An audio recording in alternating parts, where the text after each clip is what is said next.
నమస్తే, welcome to Ayushman భవ. Sinusitis అంటే ఏంటి? సర్జరీ ఒక్కటే దీనికి పరిష్కారమా? ఎడినాయిడ్స్ అంటే ఏంటి? ఎడినాయిడ్స్కు ట్రీట్మెంట్ ఉందా? ట్రాన్స్లైటిస్ అంటే ఏంటి? సర్జరీ ఒకటే పరిష్కారమా? సైనసైటిస్, ఎడినాయిడ్స్, ట్రాన్స్లైటిస్ లాంటి సమస్యలపై వివరించేందుకు మనతో పాటు స్టూడియోలో ఉన్నారు 30 years విశిష్ట అనుభవం కలిగినటువంటి ప్రముఖ హోమియో వైద్య నిపుణులు డాక్టర్ మధు వారణాసి గారు. మరి వారిని అడిగి మరిన్ని సలహాలు సూచనలు తెలుసుకుందాం. నమస్కారం అండి డాక్టర్ గారు. సార్, అంటే సైనసైటిస్ గురించి డెఫినెట్గా కూడా ప్రతి ఒక్కరు తెలుసుకోవాలి సార్. రీసెంట్ టైమ్స్లో అంటే దీని ఇంపాక్ట్ కూడా ఇప్పుడు ఈ సీజన్లో డెఫినెట్గా మొదలయ్యే అవకాశం ఉంటుంది. అసలు ఎవరెవరికి ట్రిగ్గర్ అవుతుంది? అసలు సైనసైటిస్ అంటే ఏంటో వివరించండి.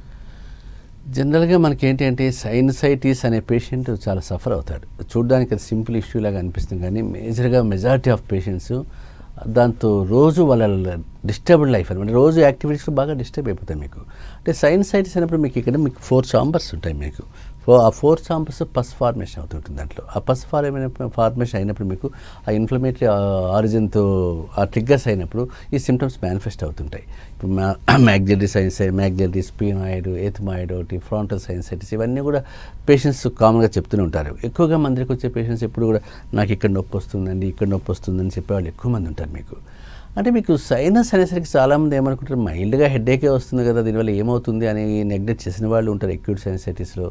తర్వాత ఆ ఎక్యూట్ సైనసైటిస్ క్రానిక్ లాగా మారిపోయిన తర్వాత ఇంకా చాలా సఫర్ అవుతారు. అంటే ఇప్పుడు మెజారిటీ మనకి పేషెంట్స్ ఎప్పుడు కూడా మీకు దీనికి ఒక ఏజ్ ఫ్యాక్టర్ కావచ్చు, స్పెసిఫిక్గా చెప్పడానికి లేదు, ఎవరైనా ఇర్రెస్పెక్టివ్ ఆఫ్ ఎవరైనా సఫర్ కావచ్చు. జనరల్గా మనకి పేషెంట్స్ ఎప్పుడు కూడా ఒక 15-20 years నుంచి ఎక్కువ మంది కనిపిస్తుంటారు. మీకు ఆ ఏజ్ గ్రూప్ వాళ్ళు ఎక్స్పోజ్ అవుతుంటారు కాబట్టి. సో ఇక్కడ ఏంటంటే స్పెసిఫిక్ ట్రిగ్గర్ ఫ్యాక్టర్స్ చెప్పాలంటే కామనెస్ట్ రీజన్ మనకి డస్ట్ కావచ్చు, ఎక్స్పోజర్ టు కోల్డ్ వెదర్ కావచ్చు, చేంజెస్, అట్మాస్ఫియరిక్ చేంజెస్ కావచ్చు, ఫ్రీక్వెంట్ కోల్డ్ చేసే పేషెంట్స్లో కావచ్చు, ఫ్యామిలీ టెండెన్సీ ఎవరికైనా ఉన్నా కూడా ఆ టెండెన్సీ కూడా డెవలప్ అయ్యే ఛాన్సెస్ ఉంటాయి. అలర్జిక్ టెండెన్సీస్ ఉన్నప్పుడు, అంటే ఈ రికరెంట్ కోల్డ్ ఫామ్ అయినప్పుడు, ఫ్రీక్వెంట్గా కోల్డ్తో సఫర్ అవుతున్నప్పుడు ఈ సైనసైటిస్ ఫామ్ అయ్యే ఛాన్సెస్ చాలా ఉంటాయి పేషెంట్స్లో. అందువల్ల మీకు ఎప్పుడైనా మన సైనసైటిస్ పేషెంట్ గుర్తుపట్టాలంటే కొన్ని సిమ్టమ్స్తో గుర్తుపట్టేయచ్చు ఈజీగా. ఎప్పుడైనా పేషెంట్ మన దగ్గరికి వచ్చాడు అనుకుంటే, తల నొప్పిగా ఉంది సార్, నాకు తల బరువుగా ఉంది, ముక్కు బ్లాకేజ్ అయిపోతూ ఉంది, హెడేక్ అనిపిస్తూ ఉంది, తల ఇట్లా వంచారనుకోండి బరువు ఉంటుంది. చిన్నపిల్లలు ఏం చేస్తారు, తల వంచి రాయమని చెప్తుంటే వాళ్ళమ్మ కంప్లైంట్ చేస్తారు, అమ్మ నేను వంచి రాయలేకపోతున్నాను, నాకు ఇది తలంతా ఊడిపోతుందేమో అన్నంత ఫీలింగ్ వస్తూ ఉంది, నా చేత కావట్లేదు అంటుంటారు. అంటే ఈ ఒక్క సిమ్టమ్తో మనము సైనస్ అని గుర్తుపట్టేయచ్చు. ఆ పిల్లలు అలా ఫ్రీక్వెంట్గా కంప్లైంట్ చేస్తుంటే మదర్ ఏమనుకుంటుంది, అలాంటి ఏమి కాలేదు నాన్న, మామూలుగా రాసుకొని చెప్పేస్తుంది తప్ప దాన్ని పెద్దగా ఓవర్లుక్ చేసేస్తారు అనమాట. అది కామన్గా ఎవరైనా ఏ డాక్టర్ అయినా ఏ మదర్ అయినా చేస్తుంది కాబట్టి. బట్ ఇక్కడ ఎప్పుడైనా పేషెంట్ మనకు హెవీనెస్ ఉంది, తల బరువుగా ఉంది, ముక్కు బ్లాకేజ్ అవుతూ ఉంది, గొంతులోంచి నాకు ఏమైనా పోస్ట్ నాజల్ డ్రిప్ లాగా వస్తుంది అన్నప్పుడు మీకు డ్రిప్ లాగా ఫ్లమ్ లాగా వస్తూ ఉంది, తలంతా బరువెక్కిపోతుంది, ఏమీ చేయలేకపోతున్నాను, యాక్టివిటీస్ బాగా డిస్టర్బ్ అవుతున్నాయి, మార్నింగ్ లేస్తూనే నాకు డల్గా ఉంటుంది తప్ప యాక్టివ్గా లేదు, నిద్రపోయినా కూడా నాకు అంత మంచి నిద్రగా అంటే ఆ రిలాక్స్డ్ ఫేజ్లో ఉన్నట్టు అనిపించట్లేదు అనే కంప్లైంట్స్ మన ఇంట్లో ఎవరైనా చెప్తున్నారంటే తప్పనిసరిగా ఫోకస్ చేయాలి. అంటే ఇది చిన్న ప్రాబ్లం కాదా అని నెగ్లెక్ట్ చేయడానికి లేదు. ఎందుకంటే దీనివల్ల ఏమంటే తన డైలీ రొటీన్ లైఫ్ బాగా డిస్టర్బ్ అవుతుంది. అది ఇర్రెస్పెక్ట్ ఆఫ్ వెదర్ కూడా చాలామంది ఏమనుకుంటారు, సీజనల్గా వచ్చిపోతుంది కాబట్టి ఏమైనా పెద్ద ఇష్యూ కాదనుకుంటారు. ఒకసారి సమ్మర్లో కూడా ఈ ప్రాబ్లం ఉంటుంది. చాలామంది పేషెంట్స్ మన దగ్గరికి వచ్చారు, సమ్మర్లో కూడా డస్ట్కి పోతే సేమ్ ప్రాబ్లం వచ్చింది సార్, నాకు చల్లనీళ్ళు తాగాను, ఐస్ క్రీమ్స్ తిన్నాను, కూల్ డ్రింక్స్ తాగాను, అలా వచ్చిందని చెప్పేవాళ్ళు చాలామంది అంటారు. అందువల్ల మీకు ఏంటంటే సైనసైటిస్ని డయాగ్నోస్ చేయడానికి మనకి ఏముంది, సిటీ స్కాన్ ఆఫ్ పిఎన్ఎస్ తీసుకుంటే ఏ లొకేషన్లో సైనస్ ఉందో గుర్తుపట్టచ్చు మనం. అంటే ఈ 4 locations ఉందనుకోండి, దాని ప్యాన్ సైనసైటిస్ అంటాం మనకు. అంటే టోటల్గా 4 చాంబర్స్ ఉండిపోయిందనమాట. సో ఇక్కడ మీకు ఏమవుతుంది, ఇలాంటి డయాగ్నోస్ చేసుకున్నప్పుడు మీకు ట్రీట్మెంట్ పార్ట్ ఈజీ అవుతుంది పేషెంట్కు. అందువల్ల సైనసైటిస్ పేషెంట్ ఈ కంప్లైంట్స్ ఉన్నాయని మీరు అనుకుంటే మాత్రం తప్పనిసరిగా డాక్టర్ని అప్రోచ్ కావాలి. నెక్స్ట్ కాలర్ వెయిట్ చేస్తున్నారండి. హలో, డాక్టర్ గారితో మాట్లాడండి, మీ సమస్య చెప్పండి అమ్మా. చెప్పండి చెప్పండి, వింటున్నాం. మాట్లాడండి అమ్మా, మీరు టీవీ వాల్యూమ్ మ్యూట్ చేయండి, డైరెక్ట్ కాల్ మాట్లాడండి. మాట్లాడుతున్నా మేడం. చెప్పండి, మీ సమస్య చెప్పండి. సార్ నాకు కొంచెం 7 years నుండి థైరాయిడ్ ఉంది సార్. ఓకే. 100 mg వాడుతున్నా, ఆయన కూడా మొత్తం బక్క పడిపోతున్నా సార్. జనరల్గా మీకు థైరాయిడ్ పేషెంట్ 2 రకాలు ఉంటాయి. మీకు ఒకటి థైరాయిడ్ హైపర్ థైరాయిడిజం, ఒకటి హైపోథైరాయిడిజం, 2 రకాలు రివర్స్ అవుతాయి. ఒక దాంట్లో మీరు వెయిట్ పెరుగుతారు, ఇంకో దాంట్లో వెయిట్ తగ్గుతారు. మరి మీరు 100 mcg వేసుకుంటున్నారు కానీ అది ఏ థైరాయిడ్ మీరు ఒకసారి చూసుకోవాలి. ఒకసారి డాక్టర్ని పోయినా చూసుకుంటే మళ్ళీ ఒకసారి టెస్ట్ చేసి చూసుకోండి. అది థైరాయిడ్లో ఉండే 2 రకాలు ఉండే థైరాయిడ్ అయితే ఒక దాంట్లో వీక్ అయిపోతారు, సన్నగా అయిపోతారు, ఒక దాంట్లో వెయిట్ పెరిగిపోతుంటారు. ట్రీట్మెంట్ పాటు 2 వేరుగా అయిపోతాయి మీకు. ఆ 2 మీరు ఒక్కసారి బ్లడ్ టెస్ట్ చేయించుకొని చూడండి, ఆ రిపోర్ట్ తీసుకొని రండి, దాన్ని బట్టి చెప్పచ్చు మనము. ఎందుకంటే మీరు ఏ థైరాయిడ్తో బాధపడుతున్నారో మీకు తెలియాలి. ఫస్ట్ 100 mcg వేస్తున్నాను కదా అనుకుని నేను కంటిన్యూ చేయకూడదు, టెస్ట్కి వెళ్ళాలి. మీరు టెస్ట్కి వేసి ఆ టెస్ట్ చేసుకుంటే అది 2వ రకం థైరాయిడ్ అనుకోండి, తప్పనిసరిగా మీలో చేంజెస్ చాలా వస్తాయి, మనిషి చాలా సన్నగా అయిపోతారు. అలా చూసుకుని ఒకసారి రిపోర్ట్ తీసుకొని కుదిరితే ఆ డాక్టర్కి చూపించండి, తగ్గలేకపోతే నా దగ్గర నేను పరిష్కారం చూపిస్తాను, పెద్దగా భయపడాల్సిన అవసరం లేదు. అయితే డాక్టర్ గారు, ఈ సైనసైటిస్కి సర్జరీ ఒక్కటే మార్గం అంటారా? మన హోమియోలో ఎలాంటి పరిష్కార మార్గం ఉందండి? అంటే మీకు ఇక్కడ సైనసైటిస్ అనేసరికి చాలామంది నెగ్లిజెన్స్ ఒకటి నెంబర్ 1. నెగ్లిజెన్స్ కావచ్చు, ల్యాక్ ఆఫ్ అవేర్నెస్ కావచ్చు. అంటే మెజారిటీ పేషెంట్లో అవేర్నెస్ కూడా ప్రాబ్లం ఉంటుంది, నెగ్లిజెన్స్ ఉంటుంది. ఏముంది దీనికోసం పెద్దగా డాక్టర్స్కి చూపించేది ఏముంది అనేది. ఒక స్టేజ్ దాటిన తర్వాత అది క్రానిక్ సైనసైటిస్కి వెళ్ళిన తర్వాత పేషెంట్లో చేంజెస్ స్టార్ట్ అవుతాయి. అంటే ఈ పేషెంట్ ఇక్కడ సఫర్ అవుతాడు బాగా. ఈ సఫర్ అయ్యేసరికి పేషెంట్కి అర్థం కాదు ఏం చేయాలి అనేది. అంటే రోజు లేస్తూనే ఇదే ఇష్యూ అయిపోతుంది అనుకుంటారు. కాబట్టి అక్కడ మీకు కావాలంటే చెప్పండి, కావాలందా? సో అలా ఏమైనా ఉంది అనుకుంటే మాత్రం తప్పనిసరిగా మీకు పేషెంట్స్ మన దగ్గరికి వచ్చే 90% of patients, more than 90% surgery చెప్పిన తర్వాత వస్తారు. ఏదైనా నేను చూసిన కేసులను కూడా సర్జరీ అడ్వైజ్ చేసిన తర్వాత వచ్చారు కాబట్టి. బట్ ఇక్కడ సర్జరీ ఎంతవరకు దీన్ని సజెస్ట్ చేయొచ్చు అన్నప్పుడు ఇన్ఎవిటబుల్ అనుకున్నప్పుడు తప్పదు ఏ కేసులో అయినా కూడా. కానీ ఇక్కడ ఏంటంటే అలర్జిక్ టెండెన్సీ ఉన్నంతకాలం ఎన్ని ఆపరేషన్ చేసినా వేస్టే పేషెంట్. అది గుర్తుపెట్టుకోవాలి ఇక్కడ. అంటే as long as allergy exist there is no chances of cure అనమాట ఇక్కడ. సో అందుకని క్యూర్ కావాలి, రిలీఫ్ కావాలి అనుకున్నప్పుడు అలర్జిక్ టెండెన్సీని రిమూవ్ చేయాలి అక్కడ. అలర్జిక్ టెండెన్సీని రిమూవ్ చేసినప్పుడు చాలామంది పేషెంట్లు, మోర్ దాన్ 90% ఆఫ్ పేషెంట్స్లో ఈ జలుబు, తుమ్ములు, బ్లాకేజ్, హెడేక్, హెవీనెస్ అన్నీ తగ్గిపోతాయి. సో ఆ సిమ్టమేటిక్గా పేషెంట్ రిలీఫ్ వచ్చినప్పుడు సర్జరీ అవసరం రాలేదు అక్కడ, అది ఇష్యూ రాదు. ఎందుకంటే పేషెంట్ సఫర్ అయ్యే సిమ్టమ్స్ అన్ని క్లియర్ చేసేసాం. అందువల్ల పేషెంట్కి నేను ఇచ్చే అడ్వైజ్ ఏంటంటే సర్జరీకి వెళ్ళాల్సి ఉంది అని చెప్పినప్పుడు తప్పనిసరిగా హోమియో డాక్టర్ని కలవాలి. అలర్జిక్ టెండెన్సీని రిమూవ్ చేసుకొని వెళ్తే కన్నా సర్జరీ వేయాలి అవసరం రాదు. ఇప్పుడు నేనే చూసాను, 30 yearsలో నేను 1000 కేసులు చూసింటాను సర్జరీ, సైనసైటిస్ కేసులు. మరి ఏ ఒక్కరు నేనేం సర్జరీకి పంపలేదు, ఏ ఒక్కరు పోలేదు, హ్యాపీగానే ఉన్నారు. ఏదైనా ఉన్న సఫరింగ్ తగ్గినప్పుడు పేషెంట్కి కూడా పెద్ద ఇష్యూ ఉండదు. మరీ తప్పదు అనుకున్న కేసుల్లో మనం జడ్జ్ చేయాలి. అంటే ఈ కేసు ఎంత కాంప్లికేటెడ్గా ఉంది, ఇన్ని ఏరియాస్ ఏమైనా డిస్టర్బ్ అయ్యాయా, అంతేగాని ఏమైనా అవుతుంటే అప్పుడు మనం చెప్పచ్చు సర్జికల్గా ఇంటర్వెన్షన్ అవసరం కావచ్చేమో అని. కానీ నాకు తెలిసి అంత అవసరం రాదు. నేను తప్పదు అనుకుంటే అది బ్యాడ్ లక్. కొంతమంది పేషెంట్స్కి మాత్రం అది మన దగ్గరకు వచ్చి ఎవరు సర్జరీకి పోలేదు నాకు తెలిసేది. అలానే సార్, కొంతమంది మార్నింగ్ లేచిన వెంటనే కంటిన్యూస్గా తుమ్ముతూ ఉంటారు. సో దీనికి గల కారణము అలర్జీ అనుకోవచ్చు అంటారు? అంటే మార్నింగ్ లేస్తూనే మీకు చాలామంది 10 తుమ్ములు తుమ్మేవాళ్ళే కాదు, 100 తుమ్ములు తుమ్మేవాళ్ళు ఉన్నారు. 100-200 తుమ్ములు ఉంటారు. మన దగ్గర వచ్చే పేషెంట్స్ ఎలా చెప్తారంటే, ఒక 2-3 టవర్స్ మా దగ్గర పెట్టుకుంటాను సార్, 2-3 టవర్స్ తగ్గిపోతే మేము పిండుతాము దాన్ని అంటారు. పిండేసి అంత వాటర్ కారుతుంది మా ముక్కులో నుంచి, ఎక్కడి నుంచి వస్తుందో మాకే తెలియదు అంటారు. అంటే మీరు ఒక టవల్ తడిచిపోయి పిండేస్తున్నారంటే అది అర్థం చేసుకోండి వాడు ఎంత సఫర్ అవుతున్నాడు. కాల్ తీసుకుందాం సార్. కొమరమ్మ గారు ఉన్నారు, నమస్తే అండి. నమస్తే మేడం. మీ ప్రాబ్లం డాక్టర్ గారితో చెప్పండి అమ్మా. సార్ చెప్పండి. మన్మరాలకు 12 పడ్డాయి ఆమెకి ఇప్పుడు. అయితే ఊగి తలనొస్తుంది అంటుంది, సడిది ఊగి అవుతుంది ఆమెకి.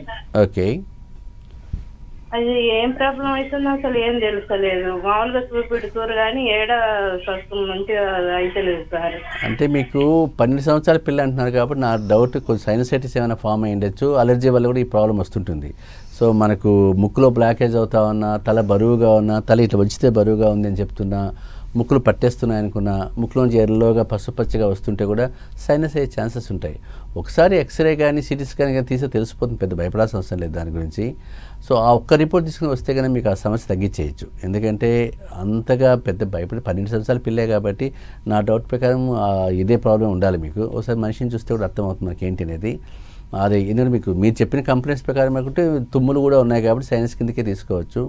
ఉత్త తలనొప్పి వస్తాను సార్, నాకు తుమ్ములు ఏం లేవు, ఇది వన్ సైడే వస్తాను హెడేక్ మా పాపకు అనుకుంటే అది మైగ్రేన్ హెడేక్ లాగా కూడా రావచ్చు మాకు. ఒకసారి మీరు ఎక్స్రే ఒకసారి తీసుకోండి, సిటీ ఎక్స్రే పిఎన్ఎస్ అంటే చేసి తీస్తారు వాళ్ళు. ఆ రిపోర్ట్ తీసుకుని ఒకసారి ప్లాన్ చేసుకుని మీరు రాగలితే కన్నా పెద్దగా మీరు భయపడాల్సిన అవసరం లేదు, దాని గురించి పెద్ద వర్రీ కూడా అవసరం లేదు. నెక్స్ట్ కాలర్ వీణ గారు ఉన్నారు, నమస్తే అండి వీణ గారు. నమస్తే అండి. డాక్టర్ గారితో మాట్లాడండి, మీ సమస్య చెప్పండి. ఆ, నమస్తే డాక్టర్ నమస్తే, గారు. చెప్పండి. ఆ, సార్ మా బాబుకి అడినైట్స్ ఉన్నాయి. ఆల్రెడీ 2 times ఆపరేషన్ చేయించాము. ఓకే.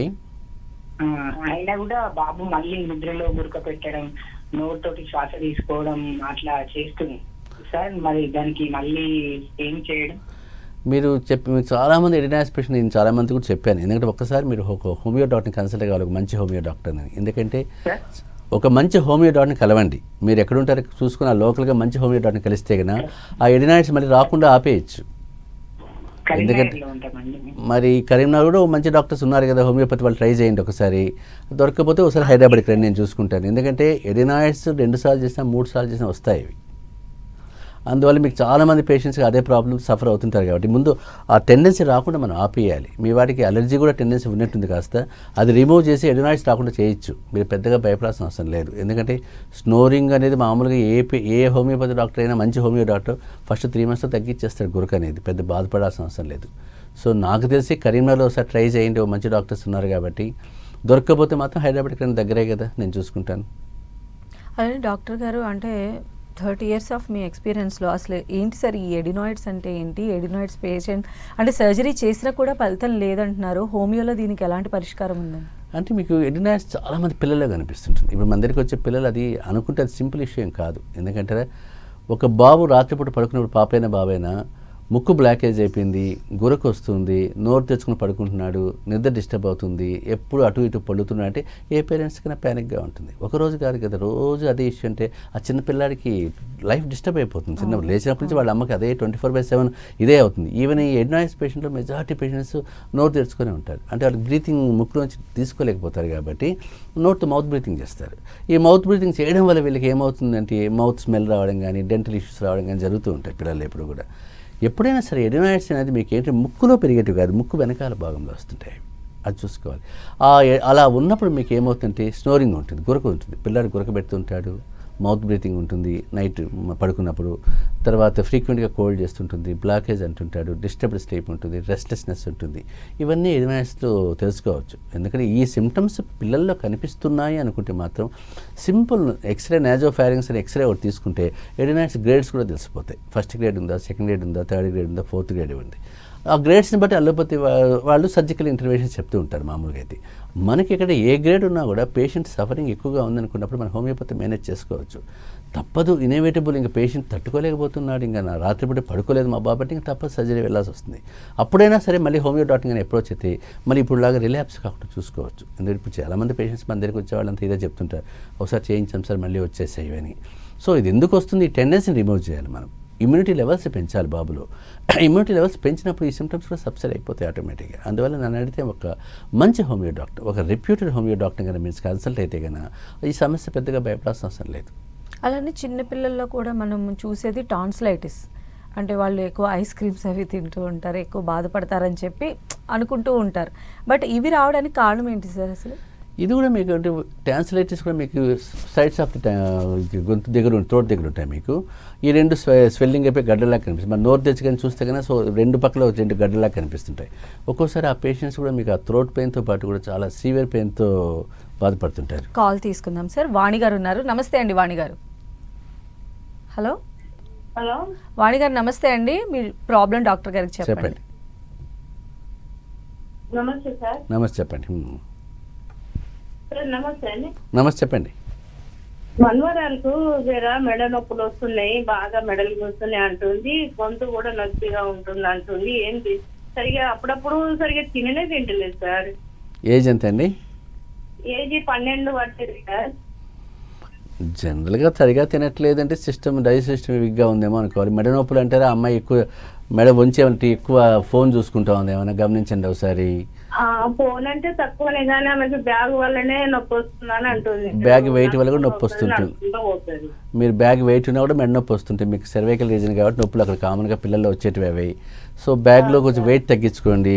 వెయిట్ తగ్గించి కొంచెం డైట్లో కొంచెం కాల్షియం కంటెంట్ ఎక్కువ తినిపించండి. పాలు తాగిపించండి, పాలకూర తినిపించండి, దానిమ్మ తినిపించండి, బాదాం తినిపించండి పాపకు. అరటిపళ్ళు తినిపించండి. వీటితో కంట్రోల్ అయిపోతుంది, చాలా మటుకు నొప్పులు కూడా తగ్గుతాయి. అప్పటికే తగ్గకపోతే ఒక్కసారి మనం చూపిస్తే కానీ ఆటోమేటిక్ చూసి మనం మందు ఇవ్వచ్చు, పెద్దగా భయపడాల్సిన అవసరం లేదు. ఎందుకంటే ఆకలికి ఏముంది, అది ఏమన్నా మామూలుగానే మీరు ఆకలి ఇంప్రూవ్ చేసేసుకోవచ్చు. మెడనొప్పి నాకు సంబంధించి ఈ మార్పులు చేసి చూడండి, తగ్గుతుంది.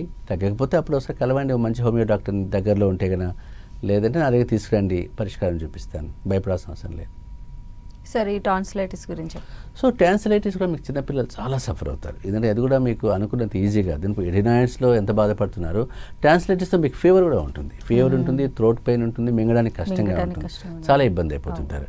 అందువల్ల మీకు ఏమవుతుందంటే ఆ పేషెంట్ ఆ హై టెంపరేచర్ 103, 104 టెంపరేచర్ పెట్టుకొని మింగలేకపోతున్నారు చిన్నపిల్లాడు అనుకుంటే చాలా పేరెంట్ కూడా చాలా ప్యానిక్గానే ఉంటుంది, మీకు బాధ ఉంటుంది, భయం వేస్తుంది కాబట్టి.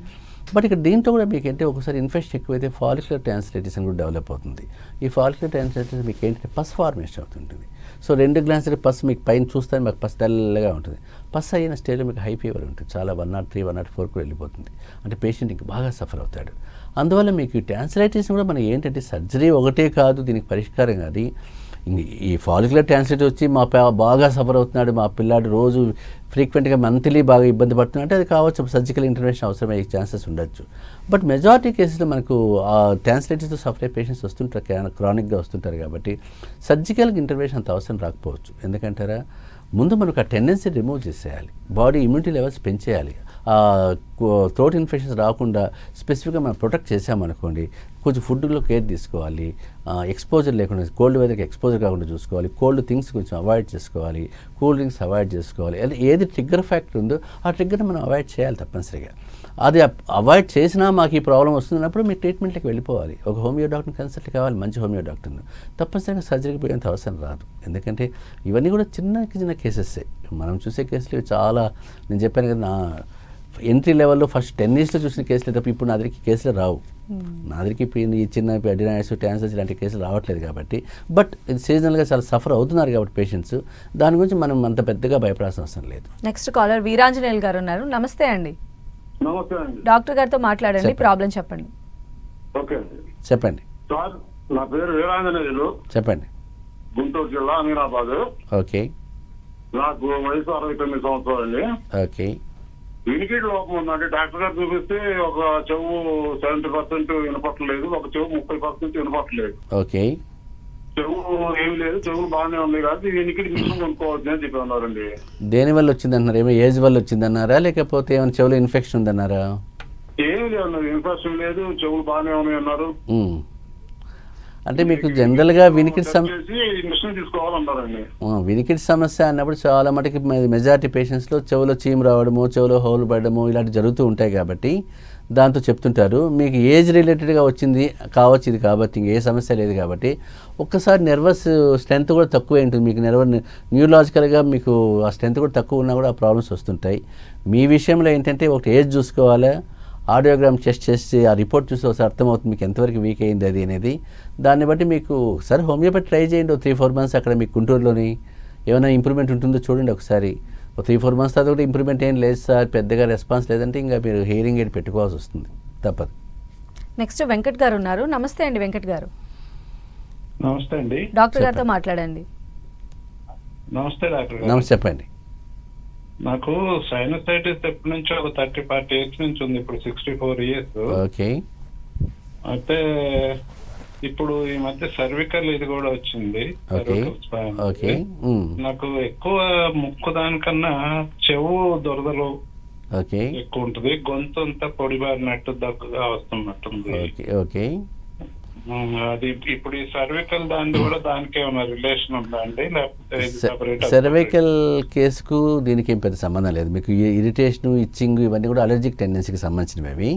అలర్జీ ఉండడం వల్ల మీకు ఈ ప్రాబ్లం వస్తుంది కాబట్టి ముందు అలర్జీ క్లియర్ చేస్తే మీకు ఆ దురదలు ఇవన్నీ వెళ్ళిపోతాయి, పెద్దగా భయపడాల్సిన అవసరం లేదు. Cervical separate identity, separate topic అది మనకు.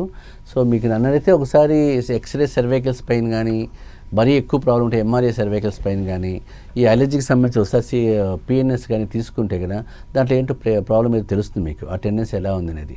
అలర్జీ రిమూవ్ చేస్తే దురదలు వెళ్ళిపోతాయి, సర్వైకల్కి స్ట్రెంథనింగ్ ఇచ్చేస్తే సర్వైకల్ తగ్గిపోతుంది. మీరు పెద్దగా ఆలోచించే కేసులు ఏం కాదు. ఒకసారి రిపోర్ట్స్ అనేది తీసుకొని రండి, చెప్తాను నేను, మీకు పరిష్కారం చూపిస్తాను. ఎందుకంటే నాకు తెలిసి కదా సర్వైకల్ పేషెంట్స్ ఎంతో సర్జరీ చెప్పి పడిపోయే వాళ్ళనే చూసిన వాళ్ళం మేము. వాళ్ళే హ్యాపీగా ఉన్నారు. ఇవి సింపుల్ ఇష్యూసే కాబట్టి ఆ రిపోర్ట్స్ తీసుకొని ఒక్కసారి ప్లాన్ చేసుకోండి. ఇన్ని సంవత్సరాలు మీరు ఎక్కువ 32 ఇయర్స్ నుంచి బాధపడుతున్నారంటే చాలా, అంటే మీరు సరైన డాక్టర్ని అప్రోచ్ కాలేదు మీరు, అది ప్రాబ్లం. సరైన డాక్టర్ దగ్గరికి మీరు వెళ్ళలేకపోయారు. అందువల్ల సరైన డాక్టర్ని ఎంచుకోకపోవడం వల్ల ఈ ప్రాబ్లమ్స్ వచ్చాయి. ఇంకేముంది, లైఫ్ అంతా అయిపోయిన తర్వాత కూడా ఇంకా మీరు వెతుకుతూనే ఉన్నారు డాక్టర్ కోసం, ఇంకా తగ్గలేదని. కాబట్టి మిస్టేక్ మీలోనూ ఉంది, సరైన డాక్టర్ని ఎంచుకోకపోవడం ఉంది. కాబట్టి మీరు ఆ రిపోర్ట్స్ తీసుకురండి, తప్పనిసరిగా పరిష్కారం చూపించవచ్చు.